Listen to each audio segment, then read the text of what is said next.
Mis hermanos, muy buenas noches a todos. Que el Señor les bendiga. Es un privilegio estar de vuelta. Espero no malacostumbrarme y tratar de volver cada mes para estar con ustedes. Pero es un honor poder estar de regreso. Hemos pasado un precioso fin de semana en Rosario, mirando y soñando con lo que el Señor puede hacer a pesar de nosotros en este país, a través del trabajo en conjunto de iglesias de la misma fe y práctica. En esta noche, tomando ocasión de que estamos reunidos en el Día del Señor para poder adorar su santo nombre, ruego al Señor que el texto que he traído para ustedes sea realmente de ánimo, de bendición, de dirección. Y quiero invitarles para esto que abramos juntos nuestras Biblias en Efesios capítulo 1, versículos 18 a 21. Efesios capítulo 1, versículos 18 al 21. Efesios capítulo 1, versículos 18 al 21. Voy a leer en voz alta lo que dice la palabra del Señor y les voy a pedir a todos que me puedan acompañar con su lectura silenciosa, pero también poniendo todo su corazón y su mente en lo que dice este texto. Dice Pablo en Efesios capítulo 1, versículos 18 al 21.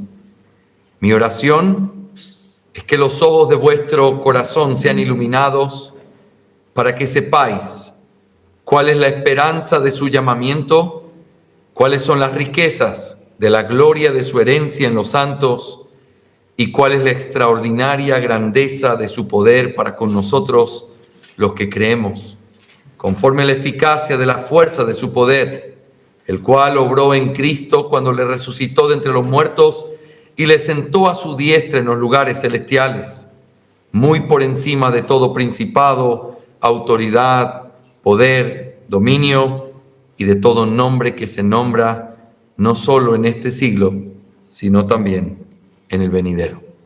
Quiero invitarles a inclinar su cabeza conmigo y a orar al Señor pidiendo su dirección. Amado Señor, gracias por regalarnos la oportunidad de meditar juntos en tu palabra una vez más en este tu santo día. Bendice a tu pueblo, bendice a tu iglesia, Señor. Te pido que tantos mis hermanos que están aquí reunidos, como aquellos que escucharán este sermón de manera virtual, que tú puedas hablar a nuestras almas, exhortarnos y consolarnos. Te necesitamos, Señor. Te lo pido en el nombre de Jesús. Amén. Hermanos, algunos han tratado de usar diferentes figuras para ilustrar ¿cómo se ve la vida cristiana? La más prominente, y de hecho una que la misma Biblia utiliza, es que el cristiano puede ser comparado con alguien que está en un viaje o alguien que es un viajero. Este viaje que el cristiano tiene que tratar de cumplir está lleno de desafíos. Y si queremos lograr nuestra meta, necesitamos de algunas cosas que lo harán posible. Si tuviéramos que dar una lista de qué cosas se necesitan para poder llegar en un viaje en particular a una montaña, a alguna parte, seguramente pondrías en esa lista las cosas urgentes, vitales. Esto es requerido si nosotros necesitamos y queremos llegar al final. Si yo te tuviera que preguntar en esta noche, ¿qué estaría en la lista de tu viaje en esta vida cristiana?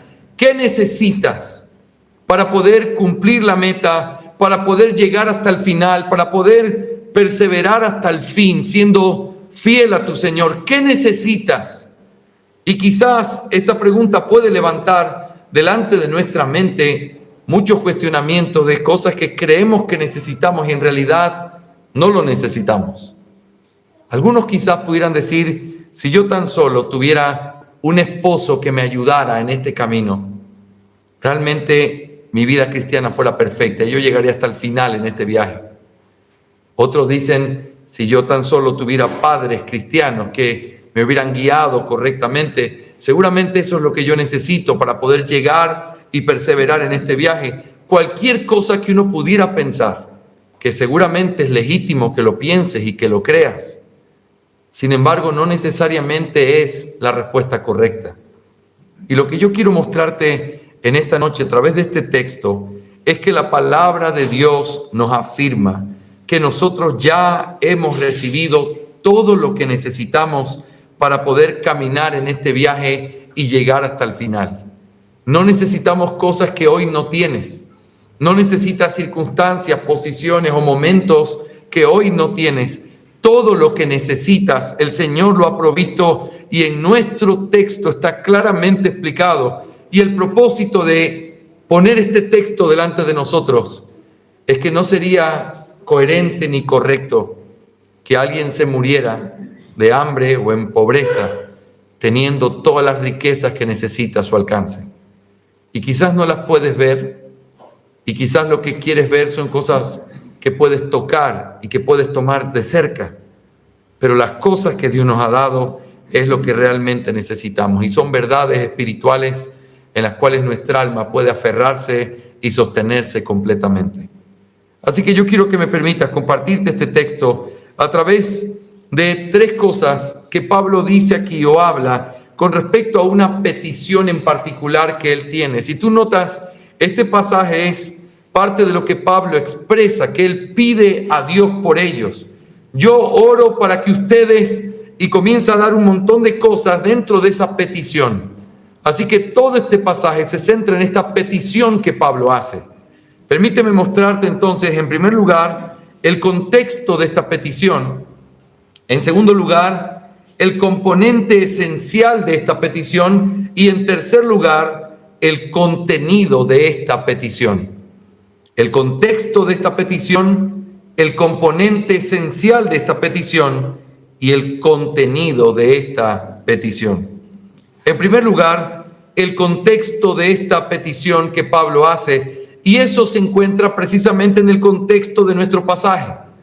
El capítulo 1 de Pablo a los Efesios es extraordinario. Tiene cosas que tienen que ver con algunos le llaman el monte Everest del Nuevo Testamento, porque empieza hablando de las verdades espirituales que hemos recibido, y después de dar todo lo que somos y lo que hemos recibido desde la eternidad por causa de Cristo, él entonces se enfoca y comienza a hablar de ellos. Agradece al Señor por ellos, y lo que hace es que agradece porque había escuchado de ellos, de la fe que ellos tienen en el Señor Jesús, versículos 15 al 17, pero también del amor que ellos manifiestan por los santos. Yo quiero que consideres esto con mucho cuidado. El amor por los santos y la fe en el Señor Jesús es la forma de manifestar o de declarar lo que significa creer que ellos tenían una verdadera salvación. ¿Cómo se manifiesta que alguien ha nacido de nuevo? En primer lugar, porque cree, porque ha puesto su confianza en el Señor y lo confiesa. Pero en segundo lugar, porque no solamente lo cree, sino que vive conforme a lo que dice creer. Y el vivir conforme a lo que dice creer se evidencia de una manera tan tangible, tan cercana, en el amor que uno tiene por los hermanos. ¿No es acaso lo que dice Juan cuando dice que si alguien ama a Dios pero aborrece a su hermano? Es un mentiroso. Porque ¿cómo puedes amar a alguien a quien no ves, y lo que sí puedes ver y sí puedes tocar y sí puedes mostrar, no lo haces? La fe no es un asunto técnico que simplemente es algo que afirmas con tu mente, es algo que crees con tu corazón de tal manera que ese corazón no queda igual y tú corres detrás de aquel a quien amas, y por consecuencia de eso amas a aquellos que están en él también. Así que tener fe en el Señor y amar a los hermanos, que son las dos cosas que él escuchó de esta iglesia, es la evidencia de que ellos tenían una verdadera salvación. Entonces Pablo se goza, y eso es lo que dice el contexto. Él se goza de que ellos sean una iglesia y da gracias a Dios por ellos. Y Pablo alaba al Señor por causa de su misericordia para con estos hombres. Sin embargo, a pesar de que Pablo alaba el hecho de que ellos son creyentes, aún así, él va a traer esta petición delante del Señor por ellos. Y va a decir que pide para que el Señor les dé un espíritu de sabiduría y de revelación en un mejor conocimiento de Él. Hermanos, esto significa que aunque ellos tenían una fe genuina, y esta fe genuina se manifestaba en su amor por los hermanos y en la forma en la que hablaban del Señor, es importante entender que esa no es la única meta en la vida cristiana. No es simplemente ser cristiano. No es simplemente vivir en las cosas que se evidencian de que somos creyentes, sino que hay una petición mayor, hay una meta mayor, y Pablo lo resume con estas palabras: tener un mejor conocimiento de Él.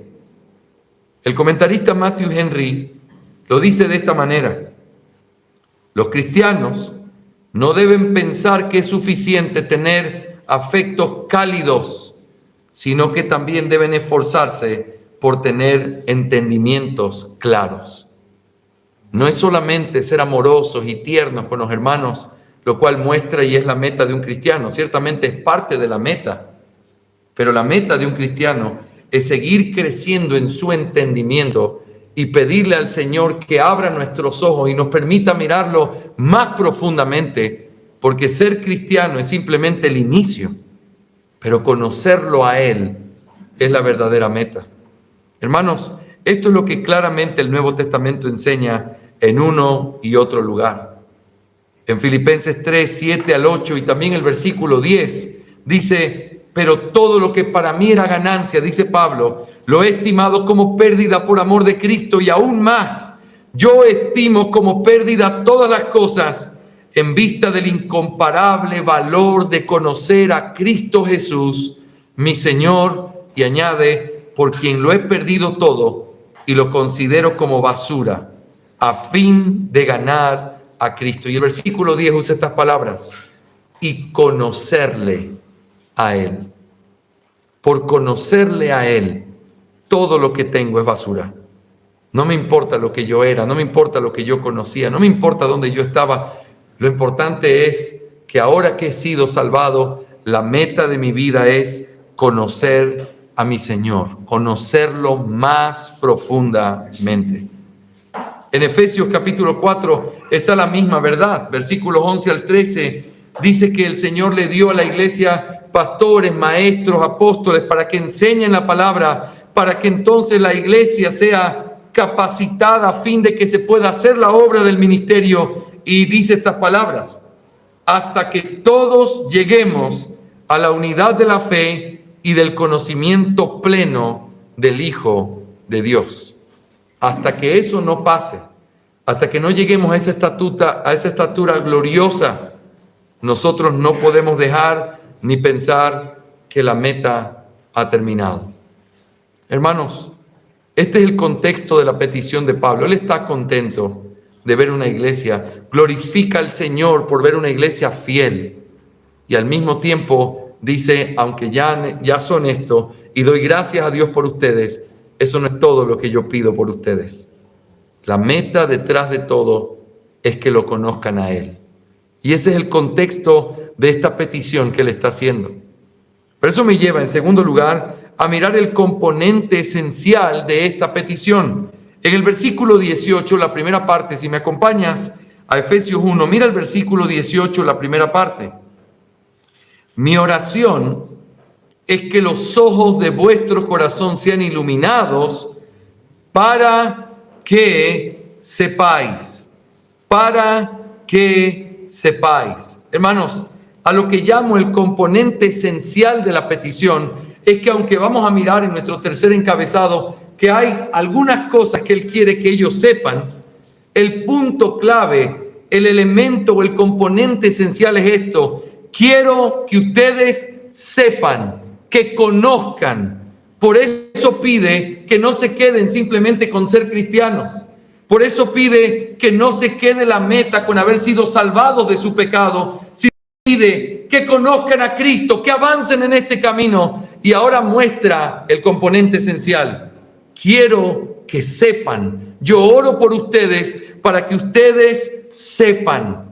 En otras palabras, quería que ellos reciban conocimiento, y para que sepáis es algo que acompaña a todo lo que Pablo va a decir en el resto del pasaje. Para que sepáis. Este conocimiento del que Pablo oraba es un conocimiento que viene producto de una relación más cercana con el Señor y un acercamiento más profundo a su verdad. un conocimiento que solo puede provenir de la gracia de Dios.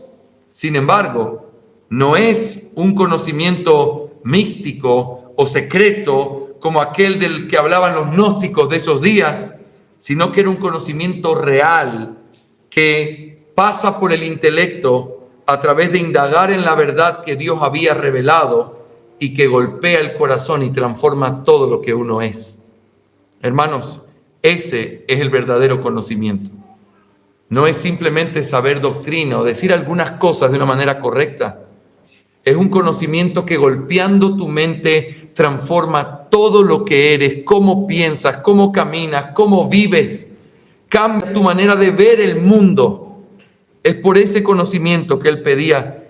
Saber, en la palabra griega que se usa aquí, significa literalmente no solo conocer algo, sino captar el significado de algo, comprenderlo, reconocerlo, llegar a conocer. Y una última palabra que se usa en un diccionario griego es experimentar. Noten que no es un asunto intelectual vacío que simplemente conoces. No, yo oro para que tengan un conocimiento de tal magnitud, de tal profundidad, de tal forma que sea una experiencia real, que lo que ustedes saben transforme todo lo que ustedes son.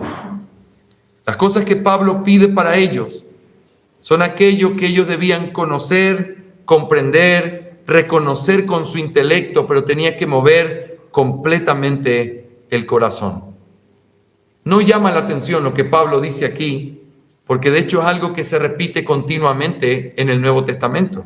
Hermanos, la Biblia repite, el Nuevo Testamento repite que la voluntad de Dios es que nosotros sepamos y crezcamos en conocimiento. Por ejemplo, en 1 de Juan 5:13 dice: estas cosas os he escrito a vosotros que creéis en el nombre del Hijo de Dios, nota, para que sepáis que tenéis vida eterna.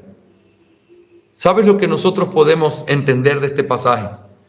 Que la voluntad de Dios para su pueblo es que su pueblo sea consciente de la salvación que tienen, que disfruten de esa seguridad, de manera que no vivan en la inseguridad que muchos evangélicos en nuestro día viven. No sé si Dios me ama hoy, mañana quizás ya no me ama porque hice esto, quizás mañana sí, y viven en una forma en la que es como ese papá que en una casa donde vivieron esa inseguridad de que a veces el papá mostraba amor, pero el otro día estaba enojado, entonces uno no sabía qué esperar, y con esa forma cambiante viven en una zozobra. Eso no es lo que Dios quiere. Juan dice, eso no es lo que quiero. Se escribe esto, les he escrito esto, para que sepáis que tenéis vida eterna. La voluntad de Dios es que tengamos verdadera seguridad de salvación, porque esa seguridad de salvación transforma nuestra manera de vivir. Alguien que sabe que es amado por el Padre, vive y se mueve de una manera que es diferente a aquel que no sabe qué esperar. El punto es el mismo, para que sepáis. Saber es la voluntad de Dios en la vida de su pueblo. En Efesios 5:17 dice algo similar con otro tema. Así pues, no seáis necios, sino entended cuál es la voluntad del Señor.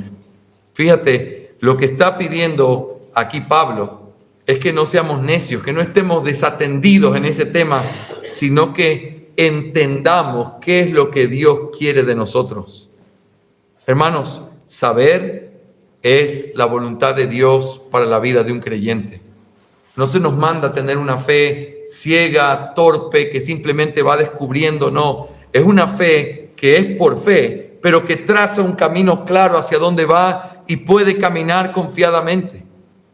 Es saber, es conocer. Ahora, quiero meterme en el tercer punto, que es realmente el más extenso porque tiene el contenido de esta petición.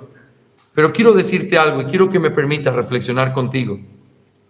Todos estos pasajes y muchos más de los que he leído hablan de la necesidad que el creyente tiene de utilizar su razonamiento, de comprender intelectualmente lo que Dios dice, y Dios demanda de él que lo haga. Entiende, conoce, tienen que saber, esto es lo que Dios quiere. Pero alguien puede preguntar, pastor, ¿pero por qué esto es importante? ¿Por qué Dios quiere que nosotros sepamos? Hermanos, porque las cosas que entiendes son las cosas sobre las cuales se sostiene tu fe. Tu fe no se sostiene sobre el misticismo o sobre algo que tú crees de alguna manera irracional. Tu fe se sostiene en aquellas cosas que son verdaderas y sobre ese fundamento se levanta todo lo que somos. Hermanos, ese es el motivo de la decadencia de la iglesia cristiana en nuestros días. Su seguridad tiene que ver con su experiencia y con lo que sienten, no con lo que saben. Porque no saben, porque no estudian, porque pareciera que sentarse a estudiar la palabra de Dios es una pérdida de tiempo, es algo que simplemente tiene que ver con letra muerta. Pero no se dan cuenta y el principio es este: toda experiencia cristiana real, toda mi manera de pensar, toda mi manera de conducirme está anclada en un fundamento, y ese fundamento es aquello que yo sé. Si tú no sabes, si tú no tienes una base y un conocimiento sólido en esa base de tu vida, cuando tengas momentos de tribulación o de tristeza, no tienes dónde anclarte. Por eso necesitamos la verdad. Por eso necesitamos saber y conocer, que es realmente el principio que va a mover todo lo que Pablo va a decir ahora. Para que sepáis, esa es mi oración, que no sea en una iglesia con desconocimiento, que no sea en una iglesia que simplemente vive estando contentos con ser cristianos. No, mi oración es, gracias al Señor porque ya son cristianos, pero mi oración es que sigan hacia la meta, hacia conocer al Señor, hacia tener una mente que está completamente anclada en la verdad que conocen. Para que sepáis, cuando se mueren los seres queridos y el corazón no sabe qué está pasando, necesitas un ancla firme en la cual poner tus pies. Cuando llega una noticia del médico que no esperabas, necesitas un ancla seguro a través del cual mirar e interpretar lo que está pasando, porque uno no sabe a dónde ir. Pero qué bueno que tienes un ancla seguro donde tu alma se puede anclar. Y yo no tengo que entenderlo ni dar respuestas a todo lo que me pasa. Pero si yo conozco quién es el Dios que gobierna el mundo y conozco la forma en la que Él me mira y que todo lo hace para el bien de mi alma, aunque yo no siempre lo pueda entender, entonces yo tengo un ancla segura. No tengo todas las respuestas, pero tengo un piso sólido sobre el cual me puedo levantar. Por eso es importante saber, conocer, no solo ser creyente, no solo buscar la experiencia, conocer. Eso me lleva en tercer lugar al contenido de esta petición. Hemos visto su contexto, hemos visto también su condición esencial o el elemento principal, pero ahora me lleva al contenido. ¿Qué quiere Pablo que ellos sepan? ¿Por qué Pablo oraba? ¿Qué es lo que quería que ellos sepan? El texto nos enseña que hay tres cosas que ellos tenían que saber. Y yo quiero que me permitas y me regales el tiempo que nos queda mirando estas tres cosas que son realmente preciosas, útiles, desafiantes, porque si el apóstol oró por esta iglesia pidiendo que ellos sepan estas tres cosas, ciertamente sigue siendo verdad para esta iglesia en Saldán el día de hoy. Esto sigue siendo la necesidad de aquello que tenemos que saber. En primer lugar, él dice, porque quiero que sepáis cuál es la esperanza de su llamamiento. ¿Cuál es la esperanza de su llamamiento? Hermanos, esta petición contiene dos palabras importantes que se conectan y son la palabra esperanza y la palabra llamamiento. Y si quieres hacer un buen análisis, tienes que preguntar, ¿por qué tener un buen entendimiento del llamamiento nos conduce a tener esperanza? ¿Cómo se conecta? Si entiendo bien el llamamiento del que está hablando aquí, mi alma va a encontrar verdadera esperanza. Entonces consideremos ese llamamiento. En primer lugar, la identidad de ese llamamiento. ¿Qué significa? ¿A qué se refiere Pablo cuando dice, quiero que sepan esa esperanza que hay en el llamamiento? ¿De qué llamamiento está hablando? Hermanos, por el contexto sabemos que habla del llamamiento eficaz. El Nuevo Testamento habla continuamente de este llamamiento eficaz, que no es otra cosa que la obra de Dios llamando a aquellos que ha escogido desde antes de la fundación del mundo, a través del poder de la palabra y del Espíritu, llamándolos eficazmente, efectivamente a Él. Nosotros vemos que Dios llama a su pueblo a través de su palabra, y por eso se llama eficaz. En 1 de Pedro 2:9 dice, pero vosotros sois linaje escogido, real sacerdocio, nación santa, pueblo adquirido para posesión de Dios, a fin de que anunciéis las virtudes, y escucha esto, de aquel que os llamó de las tinieblas a su luz admirable. Ese es el llamamiento del que está hablando Pablo. Ese llamamiento que se repite continuamente como en este texto de Pedro. Ese llamamiento de habernos sacado de la muerte y traernos a la vida. Ese llamamiento de habernos sacado de las tinieblas y trasladado al reino de su amado Hijo. Un llamamiento que no fracasó. No importaba qué tan oscuro sea el mundo en el que estábamos. Ese llamamiento fue eficaz a pesar de nosotros. Por eso los cristianos, a veces como un sinónimo de cristiano, se usa la palabra llamados. Es muy interesante, por ejemplo, en Romanos 1:6 dice, entre los cuales estabais vosotros también, llamados de Jesucristo, a todos los amados de Dios que están en Roma. Y luego dice, llamados a ser santos. Eso es parte de nuestra identidad, pero es parte también de la dirección en la que vamos. Somos llamados a ser de Cristo, pero llamados a ser santos. Llamado eficaz, y se nos recuerda el propósito también. Si nosotros preguntáramos, ¿cómo se puede definir entonces este llamado eficaz? Yo quiero que me permitas leerte el Catecismo Bautista, y recuerda que la palabra catecismo no tiene nada que ver con el catolicismo romano, sino con un método de preguntas y respuestas. La pregunta 34 del Catecismo Bautista dice, ¿qué es el llamamiento eficaz? Escucha esta respuesta. El llamamiento eficaz es la obra del Espíritu Santo mediante la cual, al convencernos de nuestro pecado y miseria y al iluminar nuestras mentes en cuanto al conocimiento de Cristo y renovar nuestras voluntades, Él nos persuade y nos capacita para abrazar a Jesucristo, quien es ofrecido libremente a nosotros en el Evangelio. En esta preciosa respuesta se enfatiza que el llamamiento eficaz tiene que ver con una obra que el Espíritu Santo hace en nuestra mente, en nuestros afectos y en nuestra voluntad. Ilumina esta mente, cambia estos afectos que odiaban a Dios y cambia esta voluntad completamente endurecida y corremos voluntariamente a Cristo y nos abrazamos de Él. Eso fue el llamamiento eficaz. Así que esa es la identidad de este llamamiento, pero hablemos de la naturaleza de este llamamiento. Ya sabemos, se refiere al llamamiento eficaz, pero ¿cómo es este llamamiento eficaz? Y hay por lo menos tres cosas que podemos decir de cómo es este llamamiento eficaz. Es una obra de gracia, no es meritoria. No somos llamados por algo que nosotros hicimos o logramos o nos merecimos.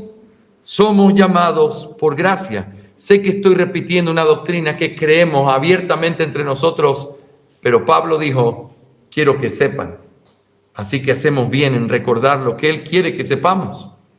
En 2 Timoteo 1:9 dice, quien nos ha salvado y nos ha llamado con un llamamiento santo, y añade esto, no según nuestras obras, sino según su propósito y según la gracia que nos fue dada en Cristo Jesús desde la eternidad. El llamamiento no es meritorio, el llamamiento es una obra de gracia. Pero en segundo lugar, es una obra soberana, porque es una obra que Dios da y reparte como Él quiere. En Juan 10, 27 y 28 dice: mis ovejas oyen mi voz y yo las conozco y me siguen y yo les doy vida eterna y jamás perecerán y nadie las arrebatará de mi mano. Mis ovejas oyen mi voz. Es un llamado, pero es un llamado que es soberano, que el Señor lo hace de una manera eficaz en aquellos que Él quiere. Por lo tanto, es de gracia, es soberano, pero es también irrevocable. Y es precioso pensar en esto. En Romanos 11, 27 dice: porque los dones y el llamamiento de Dios son irrevocables. Y aquí no está hablando de un llamamiento a una obra en particular, es el llamado del que el Nuevo Testamento siempre habla, el llamado a ser de Jesucristo. Ese llamamiento no deja de ser: te estoy llamando ahora, pero entonces después ya no te llamo. No, cuando te llama, nunca te deja de llamar hasta que tú vienes a Él en arrepentimiento y fe. Y cuando Él te llama de esa manera poderosa, sobrenatural, y transforma lo que eres, vas a venir a Él. Pablo dice: yo quiero que ustedes sepan cuál es la esperanza de su llamamiento. Estamos entendiendo qué es el llamamiento, pero eso me lleva entonces, en tercer y último lugar en este punto, ¿cuál es el resultado de entender ese llamamiento? Bueno, que lleva al creyente a una certeza. Dios prometió, pero también mueve al creyente a una responsabilidad. Si Él me llamó, debo vivir conforme al llamamiento que recibí. Pablo dice en Efesios 4: yo pues, prisionero del Señor, os ruego que viváis de una manera digna de la vocación con la que habéis sido llamados. El entender el llamamiento trae en mí paz, gozo y seguridad, porque esta es la verdad. No es por mí. No es que si yo me porto mal, entonces ya no voy a recibir esa gracia de Dios, como si la gracia la hubiera recibido por portarme bien. El llamamiento es algo que ancla mi esperanza y me da certeza, porque no tuvo que ver conmigo, sino con Él, con su gracia, con su misericordia. Y cuando yo puedo contemplar ese llamado y meditar cómo fue que vine a Cristo y por qué vine a Él, cuando yo contesto correctamente estas preguntas, lo único que puede venir a mi alma es esperanza, seguridad, confianza, porque no fui llamado por ser una buena persona. No fui llamado por tener algo en particular que otros no tienen y tengo que seguirlo teniendo para poder seguir siendo llamado. Cuando yo vuelvo a mirarme delante de su gracia, lo único que viene a mi mente es: he sido llamado. Y cuando recuerdo cómo es ese llamado, lo único que puedo tener es esperanza. Hermanos, la aplicación práctica de esto es que el entender nuestro llamamiento nos lleva a considerar al Dios soberano, lleno de gracia, que nos buscó cuando estábamos muertos en delitos y pecados, para que podamos adorarlo con todo nuestro corazón. Saber que Él nos llamó nos mueve a la confianza y a la paz, porque Él no cambia y su llamado es irrevocable. Recordar nuestro llamamiento nos recuerda la vida a la que hemos sido llamados a vivir. Recordar ese llamamiento nos llena de seguridad y nos llena de gozo. Y por cierto, eso es parte de las cosas que necesitas en tu mochila en este viaje. Porque hay muchos días donde nos levantamos realmente no conscientes de si Dios nos ama o no, dudando de si merecemos su gracia. Al vivir de ciertas maneras, quizás decir: quizás yo no soy un verdadero cristiano. ¿Cómo puede un cristiano actuar de esta manera, o reaccionar de esta manera, o vivir de esta manera, o volver a caer en este pecado? Y entonces comienzas a sentir tristeza en este camino y el seguir caminando se pone pesado. Entonces puedes echar mano en esa mochila y sacar esta esperanza que viene al recordar tu llamamiento. Dios te llamó porque lo mereces. Dios te llamó porque dependía de ti. Dios te llamó porque eres digno de ese llamamiento. Y cuando respondes a todo esto, no, entonces te das cuenta que su amor por ti y su gracia no depende de ti, sino de ese llamamiento irrevocable, perfecto, eterno, con el que nos quiso amar. ¿Cuánto necesitamos nosotros como cristianos el sentir la certeza de ese amor? Porque todo en nuestra vida se mueve, todo cambia, pero Él no, su gracia no. Y esto no es una invitación a vivir en una forma desenfrenada de pecado, todo lo contrario. Aquel que conoce al Señor y porque lo conoce se deprime espiritualmente pensando, ¿cómo me puedes amar si soy como soy? No jactándose de su pecado y no viviendo en su pecado, sino siendo paralizado quizás por la culpa de su propio pecado, de los recuerdos de su pecado. Es para ellos a quienes Dios les da esta promesa y el apóstol Pablo nos dice, quiero que sepas, quiero que lo sepas. En medio del camino de esta vida tienes que saberlo.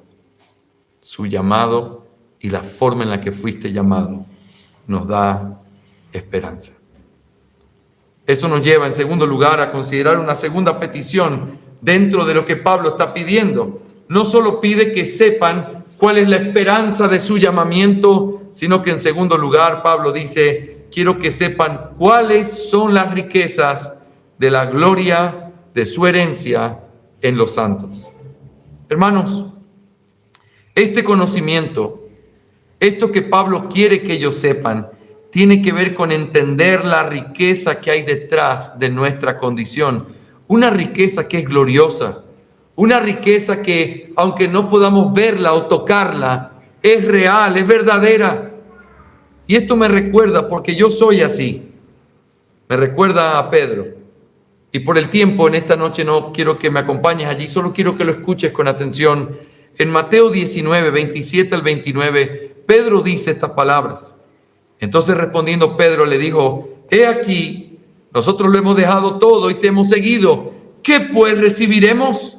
Y Jesús les dijo, en verdad os digo que vosotros que me habéis seguido en la regeneración, es decir, cuando el Hijo del Hombre se siente en el trono de su gloria, os sentaréis también sobre 12 tronos para juzgar a las 12 tribus de Israel.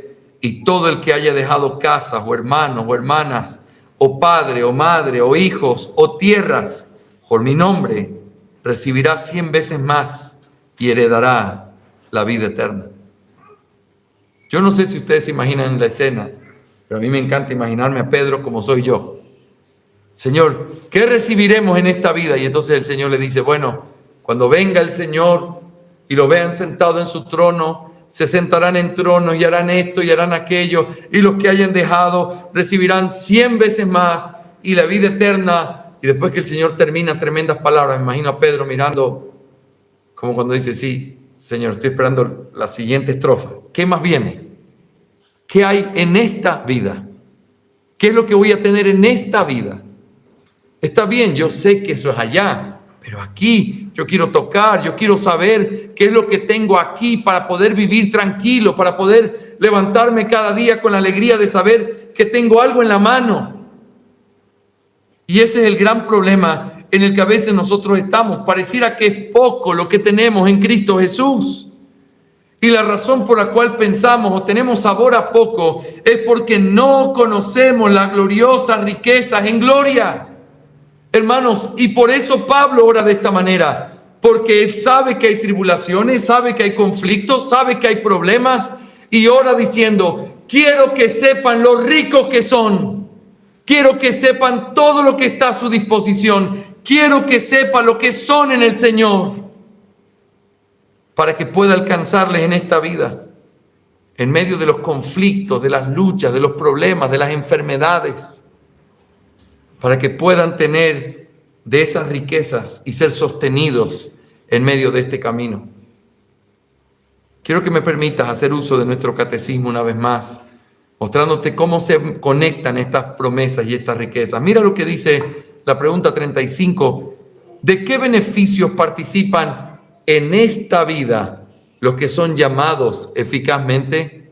Responde, los que son llamados eficazmente participan en esta vida de la justificación, la adopción, la santificación y de los diversos beneficios que en esta vida acompañan o se derivan de estos. El catecismo está respondiendo a la pregunta de Pedro. ¿Cuáles son los beneficios en esta vida? Yo te voy a decir cuáles son los beneficios y las riquezas de las que Pablo está hablando aquí. Justificación, adopción, santificación y todo lo que se deriva de estas gracias. ¿Qué es la justificación? La justificación es un acto de la libre gracia de Dios a través de la cual Él perdona todos nuestros pecados y nos acepta como justos ante sus ojos solo por la justicia de Cristo que nos es imputada y que recibimos solo por la fe. ¿Qué es la adopción? La adopción es un acto de la libre gracia de Dios mediante el cual somos recibidos en el número de los hijos de Dios y tenemos derecho a sus privilegios. ¿Y qué es la santificación? La santificación es la obra de la libre gracia de Dios, mediante la cual todo nuestro ser es renovado a la imagen de Dios y se nos capacita cada vez más para morir al pecado y vivir para la justicia. ¿Cuáles son los beneficios que en esta vida acompañan o se derivan de la justificación, la adopción y la santificación? Y responde, los beneficios que en esta vida acompañan o se derivan de la justificación, adopción y santificación son la seguridad del amor de Dios, la paz de conciencia, el gozo en el Espíritu Santo, el crecimiento en la gracia y la perseverancia hasta el fin. Hermanos, yo quiero que piensen en lo que esto significa. Si mañana el médico da un veredicto que no esperamos, si mañana la economía argentina entra en conflicto otra vez y el dinero que tienes comienza a ser un problema, aunque todo cambie a tu alrededor, nada de lo que Dios ha prometido y la riqueza que la tienes asegurada en ese banco sin inflación, nada de eso se pierde. El mundo puede estar dado vuelta mañana y yo sigo siendo igual de justificado, igual de adoptado, igual de santificado, porque eso no cambia. ¿Te imaginas la necedad de poner la certeza de tu vida y la seguridad de tu caminar en algo que es tan débil y que se mueve tanto y que puede cambiar de un momento a otro? ¿Por qué no poner la inversión de tu vida y la confianza en aquello que no puede ser disminuido? En aquello que no importa lo que pase hoy o mañana o después de 100 días, va a seguir siendo lo mismo porque tenemos beneficios que van más allá de lo que nosotros podemos pensar. Hermanos, cuando tu conocimiento de los beneficios de la salvación es más claro ante tus ojos, el ofrecimiento que este mundo te hace de cosas temporales es tan ruin y tan miserable. Por eso necesitamos este conocimiento en nuestro peregrinaje todos los días por causa de nuestros adversarios. Mis hermanos, quien tiene su mente en el cielo no se puede conformar con las cosas que se ofrecen en la tierra. Piensa en eso. Hay una canción muy bonita que me gusta, que está en inglés, y una parte de la estrofa dice esto: ¿y qué si todas las decepciones que recibimos en este mundo no son más que un recordatorio de que no hay manera de que el mundo pueda llenar nuestro corazón? ¿Por qué en el mundo hay tanta decepción? ¿Por qué cuando pones tu confianza en las cosas de este mundo te decepcionas de personas, de relaciones, de candidatos políticos, de economías, de lo que tienes físicamente o materialmente? ¿Por qué te decepcionas con eso? Es porque nada de eso puede realmente llenar el corazón y fueron hechos para decepcionar. Porque la verdadera satisfacción y la paz que se necesita es saber de esa riqueza que nosotros tenemos en gloria. Quiero que me permitas concluir en esta noche mirando en tercer lugar la última de esas peticiones. ¿Cuál es la extraordinaria grandeza de su poder para con nosotros los que creemos? Quiero que pienses en algunas cosas o algunas preguntas que nos pueden llevar a reflexionar sobre esta expresión, la extraordinaria grandeza de su poder. En primer lugar, yo pregunto, ¿por qué necesitamos recordar ese poder? ¿Cuál es la importancia de que nosotros sepamos de que ese poder está a nuestra disposición? Bueno, porque una de las realidades más palpables de nuestra vida es nuestra debilidad, es nuestra inconstancia y la fragilidad de nuestras fuerzas.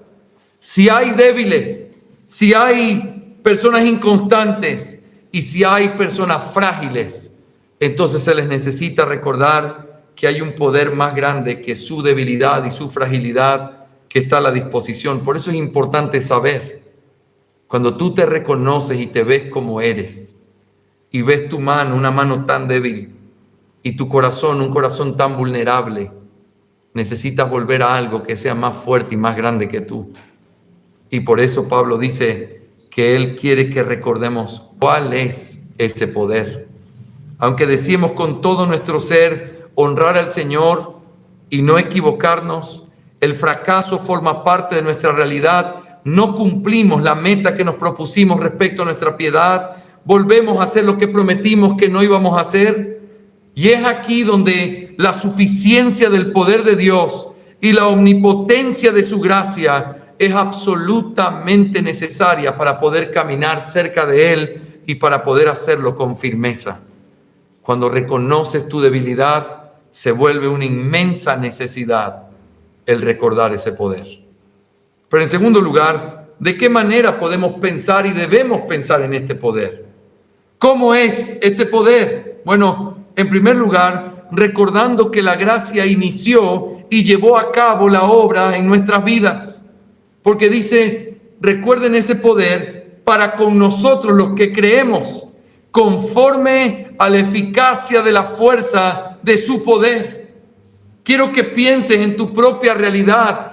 ¿Qué se necesitó para sacarte de tu inmundicia, de tu pecado, de tu necedad, de tu dureza, de tu hipocresía? Ciertamente, si vemos nuestro pecado como es, ¿cuánto poder se necesitó para poder sacarnos de donde estábamos naturalmente? ¿Cuánto poder? Y Pablo dice, recuerda que ese mismo poder que tuvo la fuerza de sacarte del lugar donde Dios te encontró, es el mismo que sigue operante hoy en tu vida como creyente. Mientras más conscientes somos de nuestra miseria, mientras más conscientes somos de dónde el Señor nos rescató, entonces valoramos mucho más el poder de esa fuerza que Él nos da.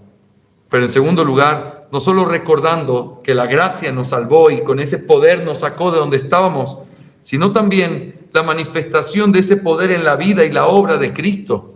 Es el argumento que da Pablo. Ese poder, y luego dice, el cual obró en Cristo cuando le resucitó de los muertos y le sentó a su diestra en los lugares celestiales, muy por encima de todo principado, autoridad, poder, dominio y de todo nombre que se nombra no solo en este siglo, sino también en el venidero. Hermanos, ¿cómo deberíamos pensar de este poder? Como un poder inmenso, infinito, extraordinario.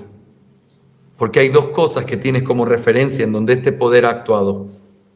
En tu propia historia y en la historia de Cristo, levantándole entre los muertos.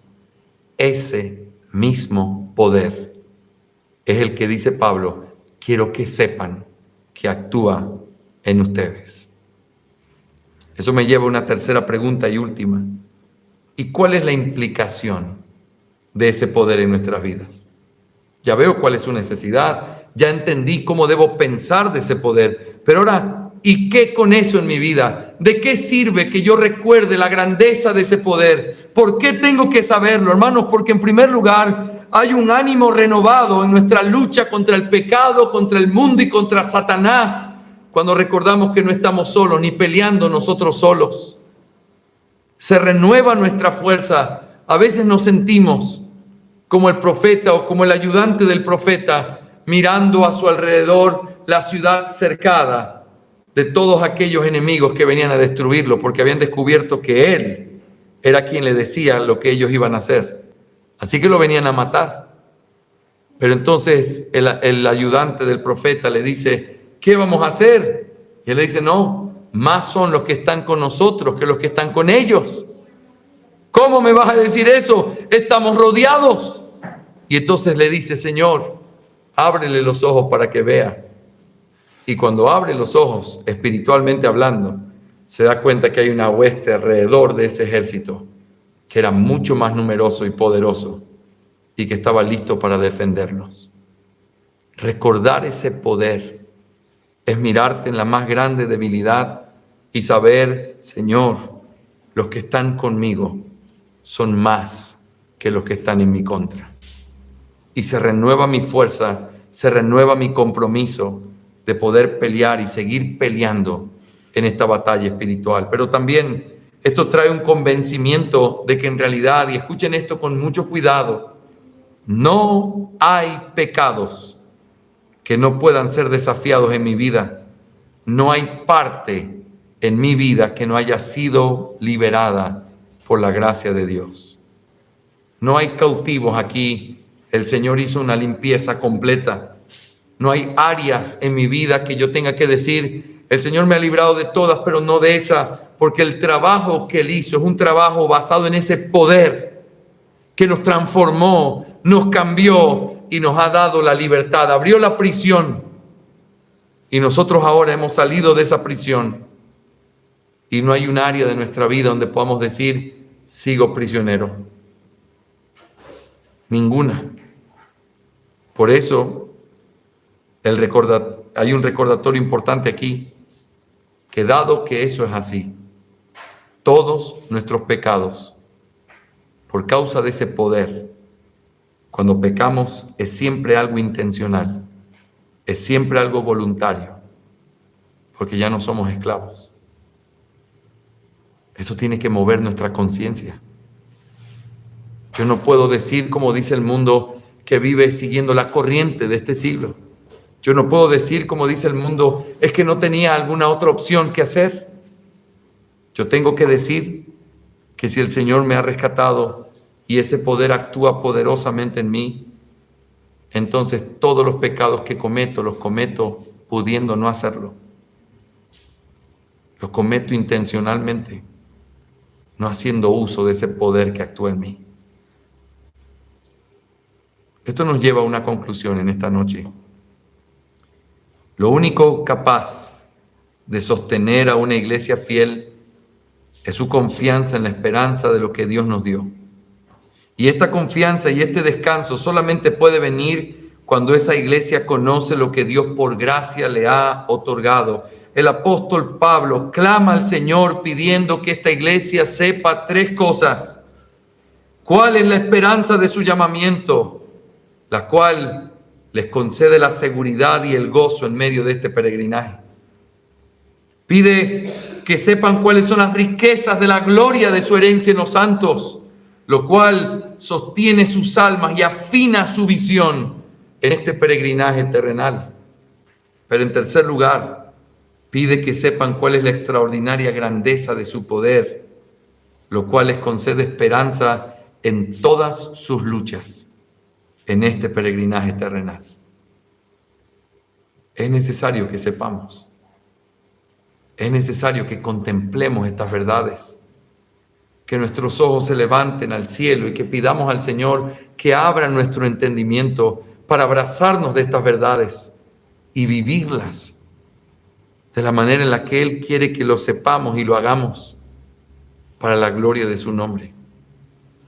En esta noche yo quiero animarte y quiero desafiarte a que puedas pensar de esta manera en una petición que no es simplemente intelectual. No es simplemente saber que hay un poder que actúa poderosamente en ti. La pregunta es, ¿y qué con eso? No es solamente saber que has sido llamado, es ¿y qué con ese llamado? El llamado me da esperanza. El saber la riqueza me sostiene en medio de todo lo que yo camino en esta tierra. Y el saber de ese poder renueva mis fuerzas en mi lucha contra el pecado. Yo empecé diciéndote en esta noche, si tuvieras que hacer una lista de qué necesitas para perseverar hasta el fin en tu carrera espiritual, ¿qué responderías? Si tan solo mi esposo fuera, si tan solo hubiera tenido una educación, si tan solo me hubiera casado en el Señor. No, todo lo que necesitas lo has recibido, porque el trabajo que Cristo hizo en la cruz no solamente fue para perdonar nuestras maldades, no solamente fue viviendo la vida perfecta que no podíamos, Él compró todas las gracias que íbamos a necesitar para poder perseverar en este camino y llegar hasta la gloria. Todo lo has recibido y de todo eso vamos a tener que rendir cuentas un día. Que el Señor sostenga nuestras almas y nos anime mientras pensamos en estas cosas. Vamos a orar y démosle gracias al Señor. Amado Señor, gracias por permitirnos pensar una vez más en estas preciosas verdades puestas en forma de una petición.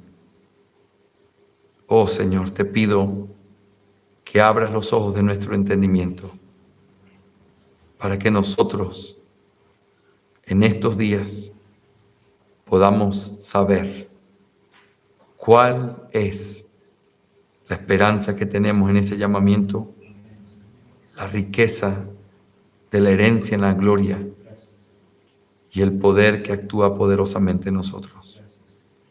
Sosténnos, Señor, y ayúdanos, permítenos perseverar hasta el fin, buscándote con todo nuestro corazón. Tuya es la gloria, Señor. En el nombre de Jesús. Amén. Que la gracia del Señor sea con ustedes, mis hermanos.